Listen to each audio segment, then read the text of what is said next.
When my daughter Ashley called to tell me she'd gotten married without inviting me, then immediately asked for the keys to my beach house for her honeymoon, I simply said, "Of course, sweetheart," and hung up. What she didn't know was that I'd already rented it out to a family from Chicago for the entire month. The look on her face when she showed up to find strangers grilling burgers on my deck was absolutely priceless. If you're watching this, hit that subscribe button and let me know in the comments where you're watching from. Because this story is about what happens when you take your mother for granted and assume unconditional access to her property comes with unconditional disrespect. I'm Linda. I'm 62 years old, and 3 days ago I taught my daughter a lesson about consequences that she'll never forget. This didn't start with that phone call. This started 2 years ago, when my relationship with Ashley began falling apart piece by piece, until the day she chose a man over the mother who raised her alone. But sometimes the best revenge isn't getting even. It's simply letting someone face the natural consequences of their choices while you sit back with a glass of wine and watch karma do its work. Let me tell you how we got here, because understanding this story requires knowing who Ashley used to be versus who she became after Derek entered our lives. I'm a retired high school English teacher from Wilmington, North Carolina, and until 2 years ago, I thought I had the closest relationship with my daughter that any mother could hope for. Ashley and I talked every single day. She'd call me during her lunch break from her marketing job in Charlotte, and we'd chat about everything: her coworkers, her weekend plans, the latest Netflix series we were both binge watching, her dating disasters that we'd laugh about until our sides hurt. When she met Derek, I was genuinely thrilled for her. Ashley deserved someone who could appreciate her sharp wit, her ambitious spirit, and her generous heart. She'd dated a string of guys who either couldn't handle her success or tried to dim her light. So when she called me practically glowing about this new man she'd met, I was ready to celebrate. "Mom, he's incredible," she'd gush during one of our daily calls. "He's sophisticated, successful, and he actually listens when I talk about work. Like, really listens. He asks follow-up questions and remembers details from conversations we had weeks ago." I'd prepared my famous shrimp and grits recipe, the dish Ashley had been requesting since she was 10 years old, for their first dinner at my house. Derek arrived looking like he'd stepped out of a magazine, carrying an expensive bottle of wine and yellow roses, which he'd somehow discovered were my favorites. He was handsome in that polished country club way that usually made me suspicious, but Ashley was so radiant that I pushed my concerns aside. During dinner, he asked thoughtful questions about my teaching career and seemed genuinely interested when I told stories about my favorite students. He complimented the shrimp and grits, insisted on helping clear the table, and even offered to load the dishwasher. Everything about his behavior was perfectly charming, but it felt somehow calculated, like he was following a script for how to impress your girlfriend's mother. "You raised an extraordinary daughter," he told me as he hugged me goodbye. "You should be incredibly proud of what she's accomplished." I was proud. Ashley had worked her way up from an entry-level position to marketing coordinator at a tech startup, owned her own condo in Charlotte's trendy South End, and had never once asked me for financial help after college. She was independent, driven, and confident. Everything I'd raised her to be after her father walked out when she was 9 years old. But that night, something bothered me about Derek's performance. Maybe it was how he'd mentioned my beach house and duck 3 separate times during dinner, asking detailed questions about the property value and rental potential. Or maybe it was the way he spoke about Ashley, like she was an acquisition rather than a person he'd fallen in love with. The beach house had been in my family for over 20 years. My parents had bought the modest cottage as a retirement retreat, and I'd inherited it when they passed. It was nothing fancy, just a 3-bedroom place with weathered shingles and a deck overlooking the Sound. But it held decades of memories. Ashley had learned to swim in those waters, caught her first fish off that dock, and spent countless summer evenings on the porch reading books while I graded papers. Derek seems very interested in our family traditions, I told my sister Beth the next day. That's sweet, Linda. It means he wants to be part of the family. I wanted to believe that. I really did. But something about Derek's perfect smile reminded me of Ashley's father, Michael, who'd had that same calculated charm right up until the day he announced he was leaving us for his secretary. Over the next 6 months, I watched Derek systematically insert himself into every corner of Ashley's life. It started subtly. He had opinions about her friends, suggesting that some of them were holding her back professionally, or not supportive of her growth. He critiqued her work wardrobe, claiming he wanted to help her present herself as the executive she was destined to become. Most concerning, he began questioning her relationship with me. Our daily phone calls became every other day, then twice a week, then sporadic. When I asked Ashley about the change, she had ready explanations that sounded suspiciously like Derek's voice coming through her mouth. Derek pointed out that I might be too dependent on you emotionally, she said during one of our increasingly rare conversations. He thinks successful couples should be each other's primary source of support, not constantly running to their parents with every little problem. That should have been my first major red flag, but I told myself I was being overprotective. Ashley was 26, perfectly capable of making her own relationship decisions. If Derek made her happy, I should support that, even if his influence felt unsettling. The engagement announcement came through Instagram, just like everything else important in Ashley's life had started coming. A photo of her left hand wearing a substantial diamond ring with the caption, "Said yes to forever with my best friend." 47 likes and counting, with comments from college friends and coworkers congratulating her.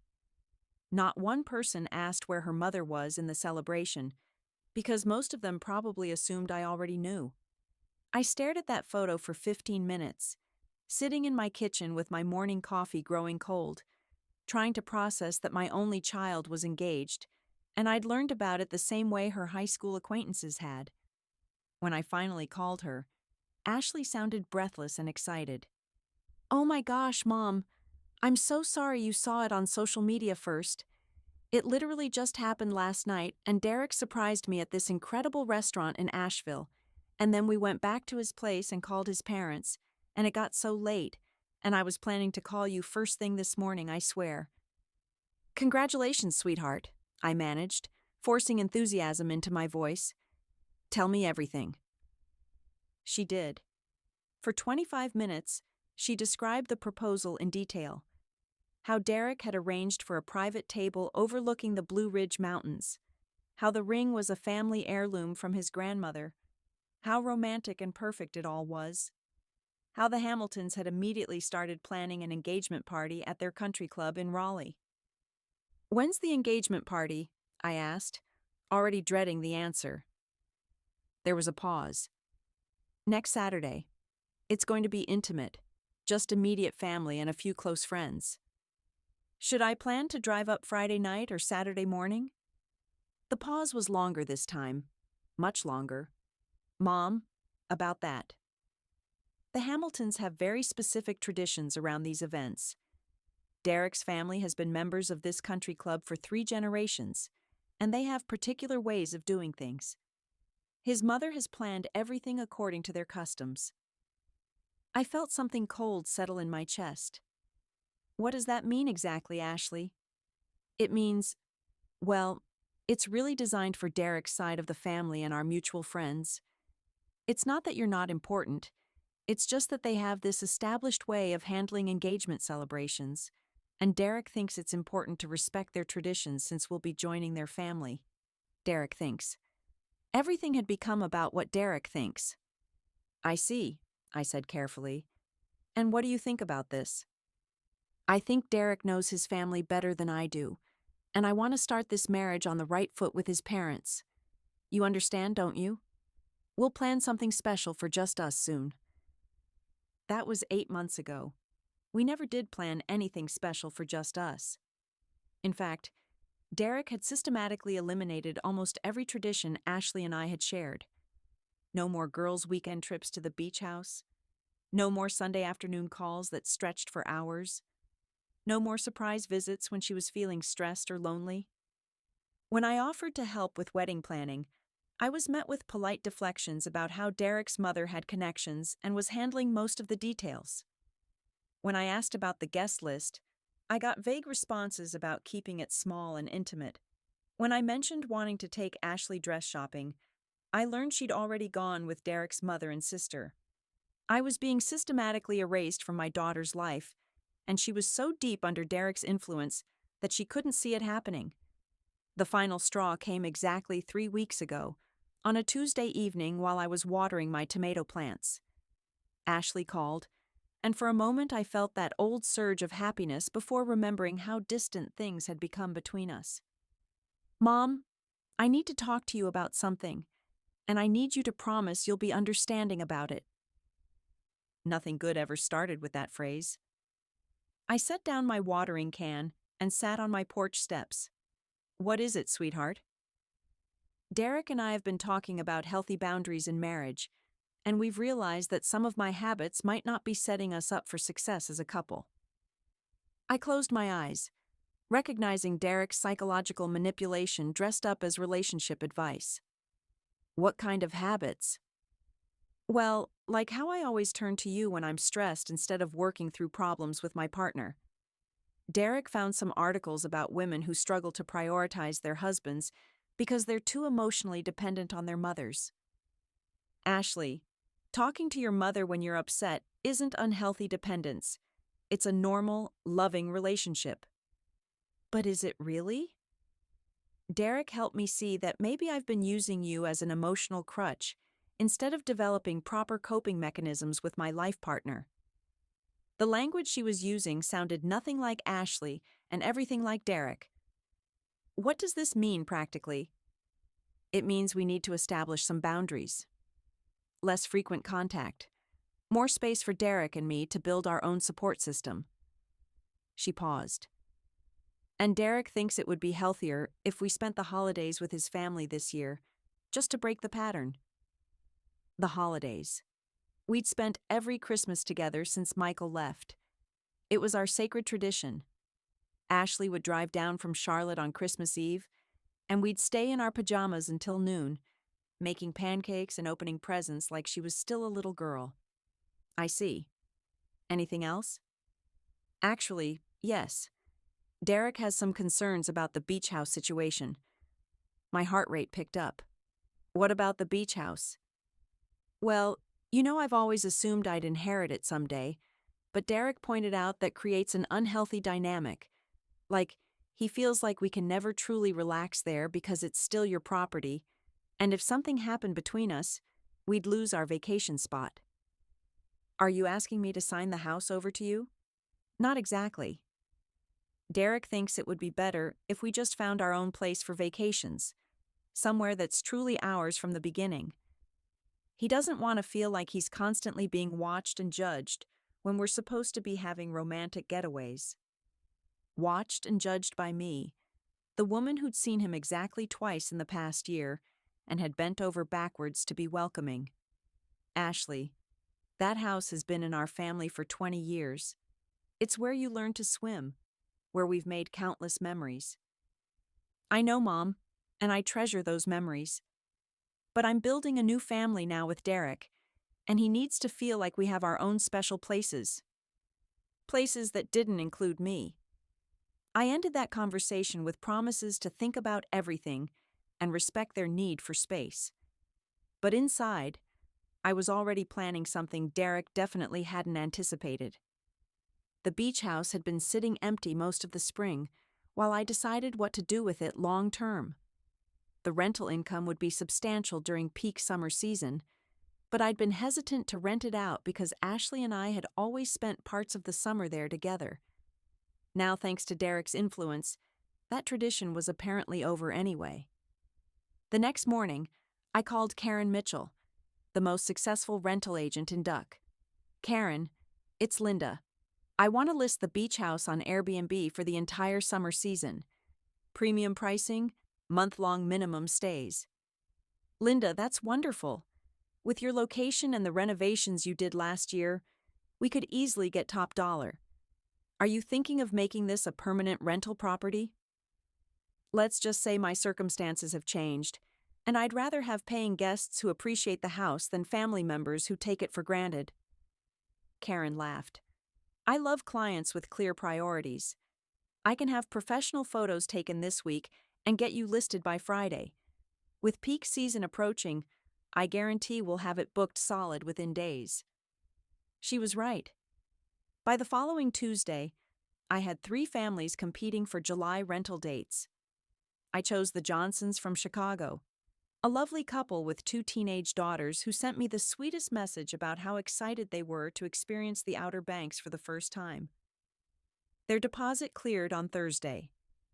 The same day, Ashley posted engagement photos on social media, showing her and Derek walking hand in hand on a beach, with a caption about dreaming of our perfect honeymoon getaway. I smiled as I confirmed the Johnson family's reservation. Ashley was about to learn that assumptions have consequences, and that taking your mother for granted comes with a price she definitely hadn't calculated. The wedding planning continued around me like I was a ghost in my own daughter's life. Ashley would mention details in passing during our increasingly brief phone calls. They'd found a venue in the mountains near Asheville, booked a photographer who specialized in rustic elegance, chosen a color scheme of dusty rose and sage green. But when I offered to help or asked about specific plans, I was met with vague responses about how Derek was handling the vendors or how his mother had connections in the wedding industry. 2 months ago, I asked about the date so I could request time off from my part-time job at the local library where I'd been working since retirement. We're thinking mid-June, Ashley said. Probably the 3rd weekend. Derek's researching mountain venues that photograph well. That sounds beautiful. June in the mountains is perfect weather. I paused, choosing my words carefully. Are you thinking of having the reception somewhere with outdoor space? Maybe overlooking the valley? Oh, Derek wants something more sophisticated than an outdoor reception. He's looking at historic inns with elegant ballrooms. The dismissal stung. Ashley had always been my hiking buddy, the girl who preferred camping trips to hotel stays, and thought the most romantic thing in the world was watching sunsets from mountain peaks. But apparently Derek's vision of sophistication didn't include the natural beauty Ashley had always loved. Of course, I said. Whatever makes you both happy. But I wasn't consulted about the venue selection. I wasn't included in the menu tastings. I wasn't even told when they'd finalize the date until Ashley mentioned it casually 3 weeks later. Oh, by the way, we set the date for June 15th. Derek found this amazing historic inn in Asheville that had a last-minute cancellation. June 15th? 6 weeks away, and I was just now hearing about it. That's wonderful, sweetheart. I'll mark my calendar. Actually, Mom, about that. Ashley's voice changed, becoming careful and rehearsed. Derek and I have decided to keep the wedding really small, just immediate family and our closest friends. I felt that familiar chill. How small are we talking? About 30 people total. Derek's family, his groomsmen, my bridesmaids, and a few family friends. That sounds intimate and lovely. I waited for her to elaborate, but she didn't. Should I plan to drive up Friday night or Saturday morning? The silence stretched so long I thought the call had dropped. Mom, this is really hard to say, but Derek and I have decided that we want to start our marriage by establishing clear boundaries about family involvement. My heart started pounding. What does that mean, Ashley? It means we've decided to have a ceremony with just Derek's immediate family and our wedding party. Derek feels like having extended family there creates pressure and expectations that might overshadow our actual commitment to each other. Extended family. I was being classified as extended family in my own daughter's wedding. Ashley, I'm not extended family. I'm your mother. I raised you alone for 17 years. I know, Mom, and I'm so grateful for everything you've done.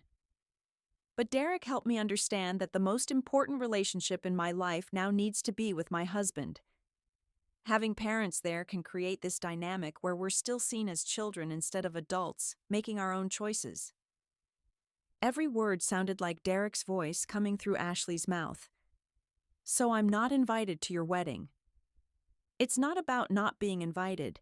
It's about starting our marriage with intention and focus.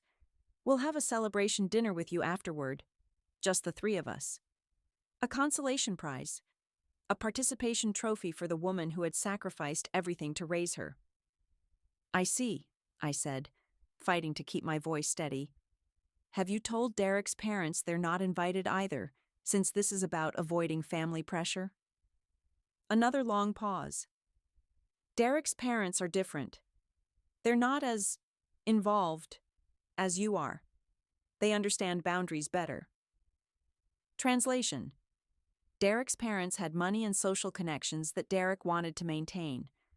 I was just the single mother who'd done her job and was no longer useful. Well, I said carefully, I hope you have a beautiful day. Thank you for understanding, Mom.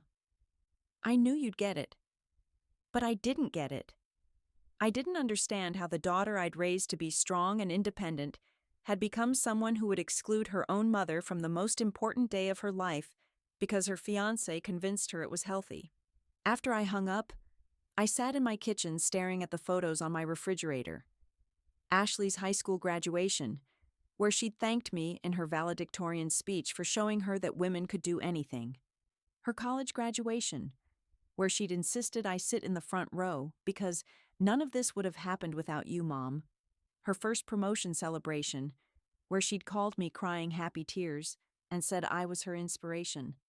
All of those moments felt like they belonged to a different person. The Ashley I'd raised would never have treated me this way. But Derek had systematically erased that Ashley and replaced her with someone who saw her own mother as a threat to her marriage. That night, I opened my laptop and sent Karen Mitchell an email. Karen, change of plans.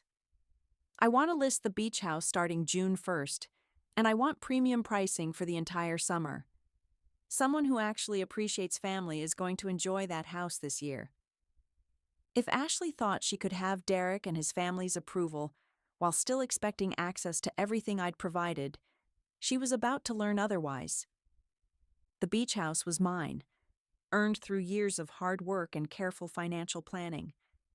And if my daughter didn't value having me in her life, she certainly didn't deserve the privileges that came with it. The phone call that changed everything came on a Thursday morning in early June, exactly 1 week after Ashley's wedding. I was deadheading my petunias when her name appeared on my phone screen, and for a split second, I felt that old familiar joy before remembering how things stood between us. Hi, Mom. Her voice sounded different. Tired. Maybe a little flat. Hello, sweetheart. How are you? I'm calling to let you know that Derek and I got married last Saturday. It was a beautiful ceremony in Asheville, just like we planned. Just like they planned, without me. Congratulations, I managed. I'm sure it was lovely. It really was perfect. The weather was gorgeous, the venue was stunning, and the photographer captured everything beautifully. Derek's parents were so happy, and his sister gave the sweetest toast.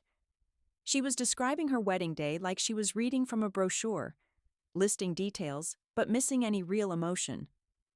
What struck me most was what she wasn't saying. No mention of missing me, no acknowledgement that anything had been difficult about excluding her own mother. That sounds wonderful, Ashley. I'm happy for you. Thanks, Mom. The reason I'm calling is that Derek and I were hoping to spend our honeymoon at the beach house. We didn't have time to plan a proper honeymoon trip with the wedding happening so quickly, and Derek's really excited to finally see the place I've told him so much about.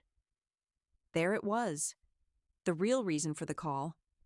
Not to share her joy, not to bridge the gap that had opened between us, but to ask for access to my property after excluding me from the most important day of her life. The beach house, I repeated slowly. Right. We were thinking we could drive down this weekend and stay for about 10 days. Derek's particularly interested in seeing the renovations you mentioned, and he wants to experience a real Outer Banks vacation. 10 days. They wanted 10 days in my family home after not wanting me at their family wedding. Ashley, when you say you got married last Saturday, do you mean you had the ceremony we discussed? Or did something change? We had the ceremony exactly as planned. Small, intimate, just Derek's family and our closest friends. It was everything we wanted. Everything they wanted. And you didn't think to call your mother afterward? Or maybe send a photo? There was a pause. Mom, please don't make this complicated. Derek thought it would be better to let things settle for a few days before reaching out. He didn't want you to feel pressured to respond immediately, Derek thought. Even on her wedding day, even in the aftermath of one of life's biggest moments, everything was still filtered through what Derek thought was best. So you'll send us the keys? We're hoping to leave Charlotte early Saturday morning.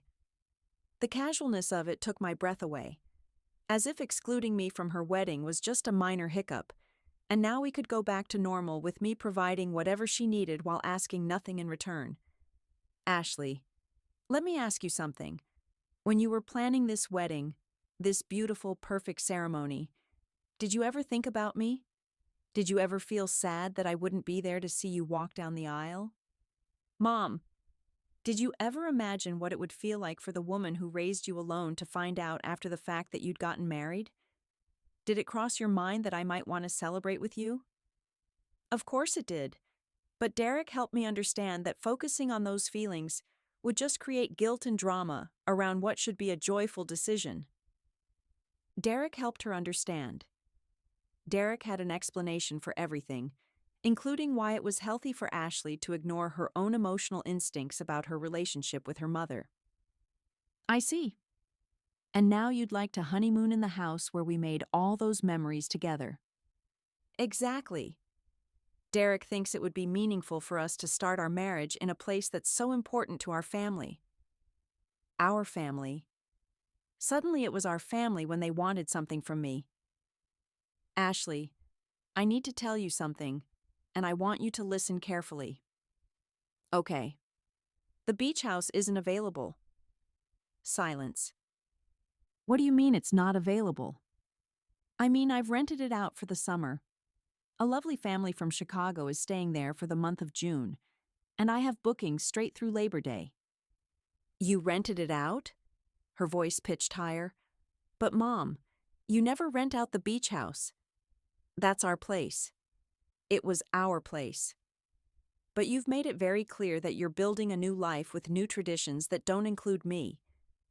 So I decided to make some new traditions of my own. You can't be serious. This is our honeymoon we're talking about. And my wedding invitation was my mother we were talking about. But that didn't seem to matter when decisions were being made. I could hear Derek's voice in the background, asking what was wrong, his tone already shifting toward anger. Mom, this is ridiculous. You're being petty. I'm being practical, sweetheart. The Johnson family from Chicago booked the house 6 weeks ago. They're paying premium rates for peak season, and they're absolutely thrilled to be staying there.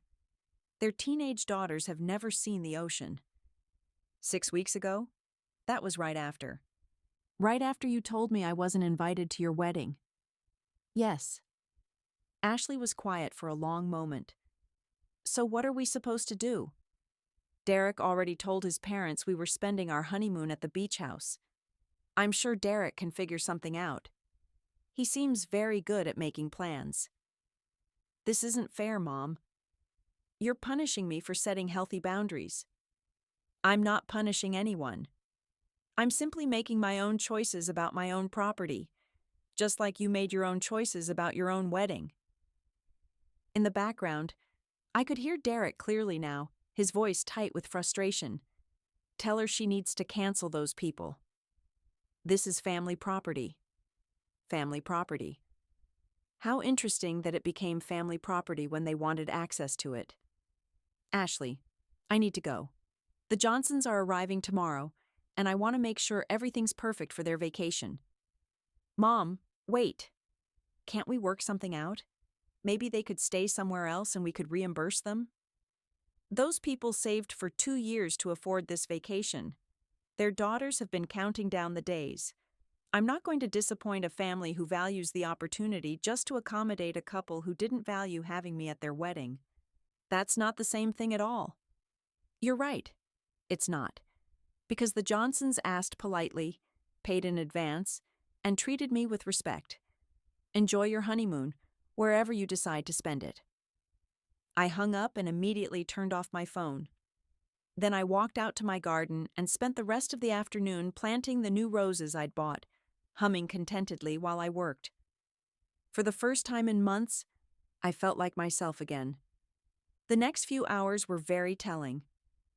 Ashley called back 3 times, but I let it go to voicemail. The messages started apologetic and quickly escalated to demanding. The first message was Ashley's voice, shaky and tearful. "Mom, please call me back. I think there's been a misunderstanding. Maybe we can figure something out." The second message, 2 hours later, was different. Ashley's voice was steadier, but I could hear Derek coaching her in the background. "Mom, Derek thinks you might be having some kind of emotional reaction to the wedding. He says it's normal for parents to act out when their children get married, but this is really unfair to us. We just want to work this out," Derek thinks. Even in crisis, everything filtered through Derek's interpretation of the situation. The third message came that evening, and this time it was Derek's voice. "Linda, this is Derek. I think we need to have an adult conversation about this situation. Ashley is really upset, and frankly, I'm disappointed in how you're handling this. Family should support each other, and right now, you're creating unnecessary drama during what should be a happy time for us. Please call us back so we can resolve this reasonably. Family should support each other." The irony was breathtaking.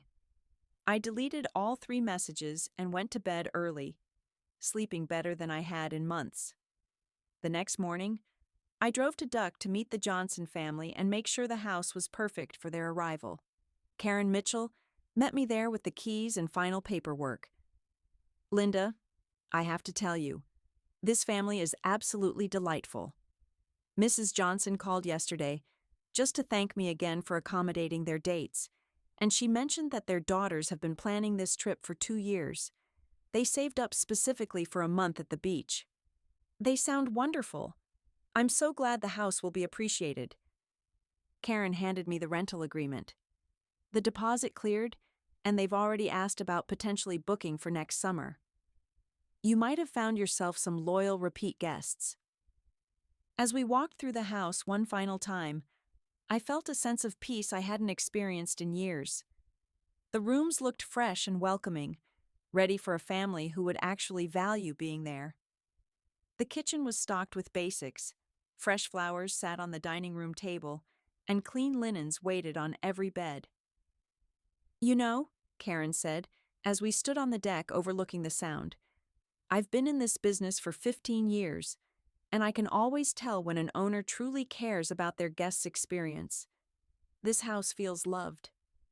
It is loved, just not by the people I thought would love it." At exactly 2 p.m., a minivan with Illinois plates pulled into the driveway. I watched from the deck as 4 people climbed out, stretching after their long drive. The parents looked to be in their 40s, and their daughters appeared to be about 14 and 16. The younger girl immediately ran toward the beach access, shouting, "Mom, I can see the ocean." Mrs. Johnson approached the house with a huge smile. "You must be Linda. I'm Sarah Johnson, and I cannot tell you how excited we are to be here. This place is even more beautiful than the photos. Welcome to Duck. I hope you'll have a wonderful month here." "Oh, we will. The girls have been planning their days since we booked. Emma wants to learn to surf, and Katie is determined to see wild horses. My husband Jim is already scoping out fishing spots." As if on cue, Jim Johnson appeared carrying a cooler and grinning widely. "Ma'am, I hope you don't mind, but I brought my grill. I've been dreaming of cooking fresh seafood on that deck. The deck is yours to enjoy. There's a local fish market about 10 minutes away that gets fresh catch daily." Emma, the younger daughter, bounded up the steps. "Is it true that wild horses live here? Like actually wild horses?" "Absolutely. They roam freely in Corolla, about 20 minutes north. You can take guided tours to see them." Katie, the older daughter, emerged from exploring the house. "Mom, this place has everything. There's even a library with beach reads and board games."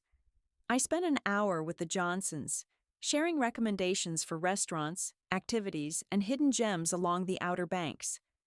Their enthusiasm was infectious, their gratitude genuine, and their excitement about simple pleasures like morning walks on the beach reminded me why I'd fallen in love with this place decades ago. As I prepared to leave, Sarah Johnson pulled me aside. "Linda, I hope this isn't inappropriate, but I have to ask, how did we get so lucky? Places like this usually book up years in advance, especially for month-long stays." I looked back at the house, watching Jim set up his fishing gear while the girls explored the beach. Let's just say my summer plans changed unexpectedly, and I decided I'd rather have guests who truly appreciate being here. Well, we absolutely do. This is a dream vacation for us. As I drove away, my phone buzzed with a text from Ashley. "The Marriott in Nag's Head has availability, but it's $400 a night. Mom, please reconsider. This is supposed to be the best week of our lives." I turned off my phone without responding. The best week of their lives would have to happen somewhere else, somewhere Derek could pay for, with his own resources, instead of expecting access to mine. That evening, I had dinner on my porch in Wilmington, watching the sunset and feeling something I hadn't felt in 2 years: complete peace with my decisions. My phone stayed off, my evening was quiet, and for the first time since Derek entered our lives, I didn't spend a single moment worrying about Ashley's happiness at the expense of my own self-respect. Sometimes the most loving thing you can do for someone is let them experience the natural consequences of their choices. Ashley had chosen Derek's influence over our relationship, had chosen to exclude me from her most important moment, and had chosen to take my resources for granted while giving me nothing in return. Now she was learning that choices have consequences, and that taking people for granted eventually leaves you with nothing to take. The confrontation I'd been expecting came 3 days later, but not in the way I'd anticipated. Instead of another phone call, Ashley and Derek showed up at my house unannounced on Sunday afternoon. I was reading on my porch when Derek's BMW pulled into my driveway, music blaring and tires squealing slightly as he parked aggressively close to my flower bed. Ashley climbed out of the passenger seat looking tired and stressed. She'd lost weight, and her usually perfect hair was pulled back in a messy ponytail. Derek emerged from the driver's side wearing an expensive polo shirt and the kind of fake smile that didn't reach his eyes. "Hi, Mom," Ashley called out, her voice artificially bright. "We were in the area and thought we'd stop by." In the area. Wilmington was 3 hours from Charlotte, hardly a casual drive-by. "Hello, sweetheart." "Derek." I set down my book, but didn't get up from my chair. "How was your honeymoon?" Derek's smile faltered. "Actually, Linda, that's what we wanted to talk to you about." "Oh?" Ashley shot Derek a warning look, but he ignored it. We ended up having to stay at a hotel in Nag's Head. Cost us nearly $3,000 for the week, money we really didn't have budgeted since we'd planned on using your place. I raised an eyebrow. "I'm sorry to hear that was expensive for you." "The thing is," Derek continued, his tone becoming more aggressive, "Ashley's been really upset about this whole situation. She feels like you deliberately sabotaged our honeymoon out of spite." "Derek, don't," Ashley said quietly. "No, Ashley. This needs to be said. Derek stepped closer to my porch. Linda, I understand you might have felt left out of the wedding planning, but taking it out on us by renting the house to strangers was vindictive and petty. I stood up slowly, feeling my temper rise. Vindictive and petty. Yes, Ashley is your daughter, and families should support each other. Instead, you chose to punish us for making our own decisions about our wedding. And what decisions were those, Derek? We chose to have an intimate ceremony focused on our commitment to each other, without the drama and complications that come with extended family involvement. Extended family involvement. This man had convinced my daughter that her own mother was extended family. I see. And tell me, Derek, how many of your family members were at this intimate ceremony? Derek's jaw tightened. My parents, my sister, my grandparents, and 3 cousins. 7 family members from your side. Yes. And how many from Ashley's side? Ashley looked down at her feet. Derek's face flushed slightly. That's different. My family understands boundaries. Boundaries. I repeated the word slowly. Is that what we're calling it when you systematically isolate my daughter from her support system? I haven't isolated anyone. I've helped Ashley establish healthy relationship patterns by convincing her that talking to her mother is unhealthy dependence, by helping her prioritize her marriage over codependent relationships. I looked at Ashley, who was staring at the ground, clearly uncomfortable, but not defending me. Ashley, do you agree with Derek's assessment? Do you think our relationship was codependent? She looked up, her eyes filled with confusion and pain. I don't know anymore, Mom, Derek says. Derek says a lot of things. What do you say? I say we just want to move forward and rebuild our relationship, but you're making it impossible by holding grudges. Derek nodded approvingly at her response, and I realized that even this conversation was being managed by him. You want to rebuild our relationship, I said carefully. What would that look like? Ashley brightened slightly. Well, we could start by you making the beach house available to us for a long weekend next month. Derek thinks it would be good for us to make new memories there together. Derek thinks. Even her vision of rebuilding our relationship had to be filtered through Derek's approval. And in this rebuilt relationship, would I be invited to family dinners? Holiday celebrations? Important milestones? Ashley and Derek exchanged glances. Eventually, Derek said, once we've established some healthy patterns. Patterns that you approve of. Patterns that support Ashley's growth as a wife and individual. I walked down the porch steps until I was standing directly in front of Derek. He was taller than me, but I'd spent 30 years handling difficult teenagers, and intimidation was nothing new. Let me explain something to you, Derek. Ashley is my daughter. I raised her alone after her father abandoned us. I worked 2 jobs to pay for her college, sat through every school play and soccer game, and held her when she cried over every disappointment. You've known her for 2 years. Linda, I understand you've made sacrifices, but I'm not finished. My voice was steel. You convinced my daughter to exclude me from her wedding. You've systematically destroyed our relationship and made her believe it was for her own good.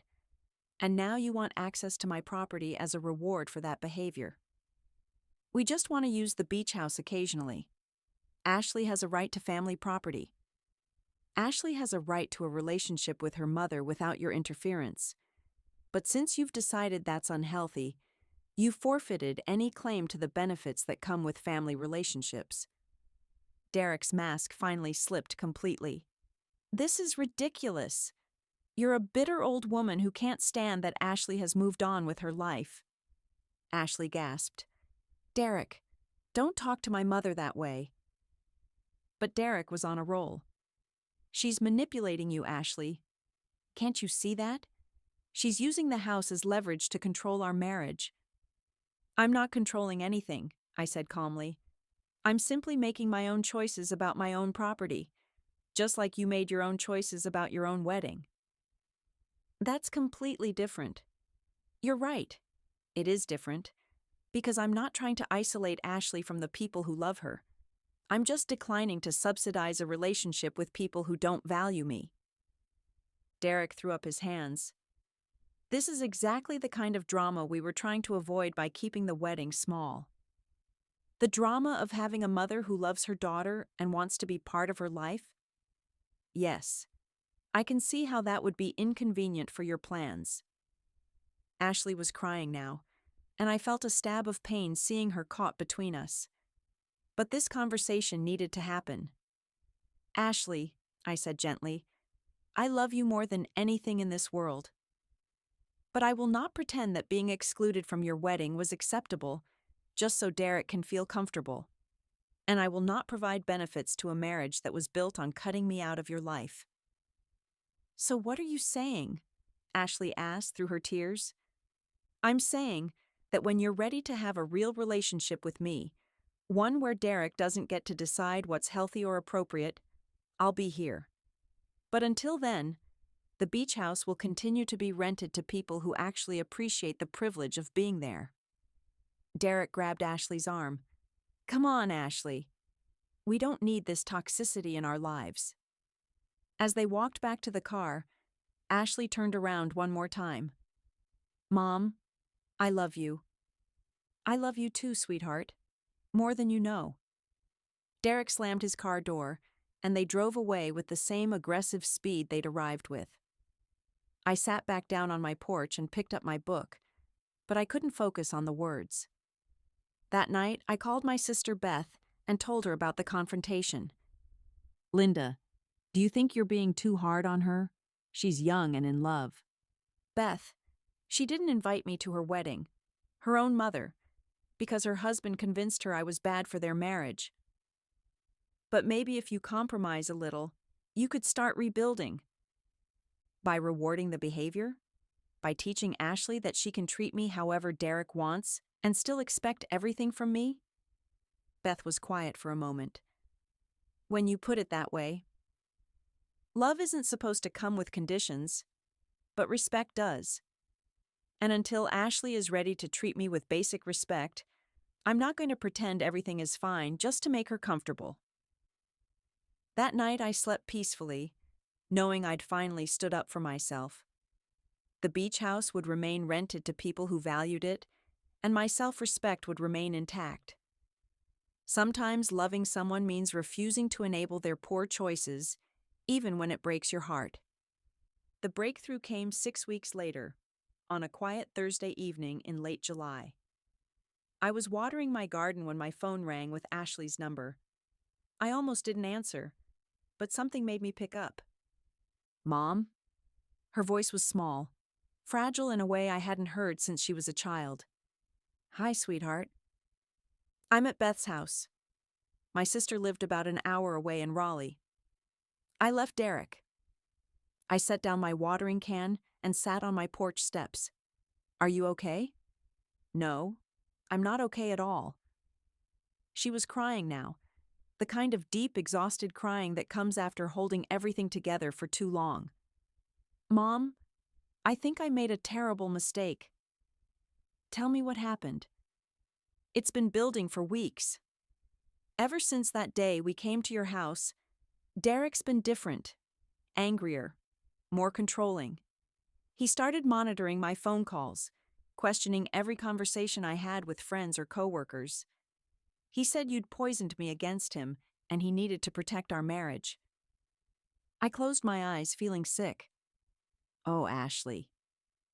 Yesterday, my college friend Megan called to invite us to her birthday party next weekend. Derek said we couldn't go because Megan was a bad influence who would fill my head with feminist nonsense about independence. When I said I wanted to go anyway, he told me I had to choose between him and my disloyal friends. The classic abuser's ultimatum. Force the victim to choose, then blame them for the isolation. Then this morning, I found emails on his laptop. Mom, he's been corresponding with his ex-girlfriend Emma for months. Not romantic emails, but business emails about some investment opportunity. He's been telling her that once he gets access to my family assets, they could be partners in real estate development. My blood ran cold. Family assets? The beach house, Mom. He's been planning to convince me to get you to sign it over to us, then use it as collateral for some development scheme with Emma. He never loved me. He saw me as a business opportunity. Ashley, I'm so sorry. There's more. I confronted him about the emails, and he didn't even try to deny it. He said I was naive if I thought marriage was about love instead of building wealth and security. He said you'd made me weak and sentimental, and that he was trying to help me grow up. Where is Derek now? I don't know. I packed a bag while he was at the gym and drove straight to Beth's. I can't go back to our apartment, Mom. I can't face him. You don't have to face him. You're safe now. Am I? Mom, I destroyed our relationship for a man who never loved me. I excluded you from my wedding for someone who saw me as a business transaction. I said horrible things to you, believed his lies about you being toxic and controlling. Her voice broke. How can you ever forgive me? I felt tears running down my cheeks. Ashley, you were manipulated by an expert. This isn't your fault. But I should have seen it. I should have trusted my instincts about you. You raised me to be strong and independent, and I let him convince me that strength meant cutting you out of my life. You're being strong now. You recognized the truth and got yourself to safety. That takes incredible courage. I want to come home, Mom. Not to the apartment, not to Derek, but home to you. Can I do that? After everything I've done, will you let me come home? I was crying too hard to speak for a moment. Of course you can come home. You will always have a home with me. I'll drive down tonight. No, you're too upset to drive 3 hours in the dark. Stay with Beth tonight and come tomorrow morning. I'll make your favorite breakfast. Cinnamon French toast? With fresh strawberries and whipped cream. For the first time in months, I heard Ashley laugh. It was shaky and tearful, but it was real. I love you, Mom. I love you too, sweetheart. More than you'll ever know. After we hung up, I called the Johnsons at the beach house. They were having such a wonderful time that they'd already asked about extending their stay, and I'd been considering it. But now I had a different idea. Sarah, it's Linda. I hope I'm not interrupting your evening. Not at all. We were just sitting on the deck watching the sunset. This place is magical, Linda. I'm so glad you're enjoying it. Listen, I have a favor to ask. My daughter is going through a difficult time, and I think she could really benefit from some time at the beach. Would you mind if she joined you for a few days? She's quiet and respectful, and she knows the area well. She could even show your girls some hidden spots they might enjoy. Of course. We'd love to meet Ashley. Jim was just saying yesterday that it would be nice to have a local perspective on the best fishing spots. Thank you so much. She'll probably come down this weekend. The next morning, I made cinnamon French toast and waited. Ashley arrived at 10 a.m. looking exhausted but determined. She'd lost more weight, and there were dark circles under her eyes. But when she hugged me on the front porch, she felt like my daughter again. We talked for hours over breakfast, and Ashley told me everything. How Derek had gradually isolated her from friends. How he'd convinced her that independence was selfishness.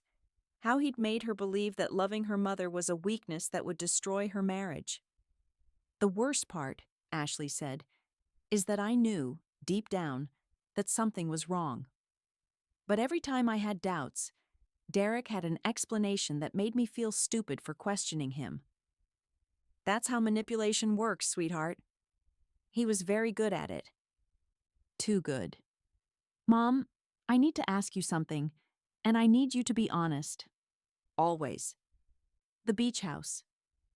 Were you really planning to rent it out all summer, or did you do that because of what I said about the wedding? I considered lying, softening the truth, but Ashley deserved honesty. I listed it the day after you told me I wasn't invited to your wedding. She nodded slowly. I deserved that. You deserved consequences for your choices. But Ashley, the house was never really about punishment. It was about self-respect. I couldn't let Derek think he could have you exclude me from your life while still expecting benefits from our relationship. He's furious about the rental income I'm missing out on. Apparently he'd calculated that into his business plan. Well, he can calculate something else. The Johnsons are wonderful people who actually appreciate being there. In fact, they'd love to meet you this weekend if you're interested in some beach time. Ashley's face lit up for the first time in months. Really? You'd let me go there? It's your home too, sweetheart. It always has been. What about Derek? What if he tries to find me there? Derek doesn't know the Johnsons exist, and even if he did, he has no legal right to that property. Besides, Jim Johnson is a former Marine who's very protective of his family's vacation. I think you'd be quite safe. That weekend, Ashley drove to Duck and spent 3 days with the Johnson family.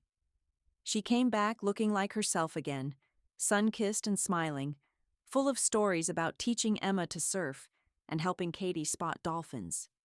Mom, she said, being at the beach house again, seeing it through the Johnsons' eyes, I remembered why I love that place so much. It's not about property value or development potential. It's about family and memories and peace. That's exactly right. Derek never understood that. He saw everything in terms of what it was worth, not what it meant. 6 months later, Ashley filed for divorce. Derek fought it initially, trying to claim rights to assets he'd never contributed to, but his email correspondence with Emma destroyed any credibility he had. The divorce was finalized in the spring, and Ashley got her life back.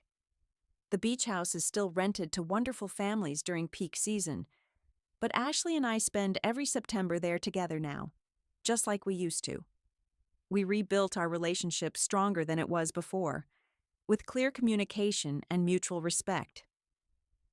Derek moved to Florida shortly after the divorce, presumably to find new targets for his schemes. Ashley heard through mutual friends that he'd gotten engaged again, to a successful lawyer whose family owned several rental properties. Some people never learn, but Ashley did, and that's what matters. The gift of consequences really does keep on giving. Sometimes the people we love most need to face the natural results of their choices before they can find their way back to who they really are.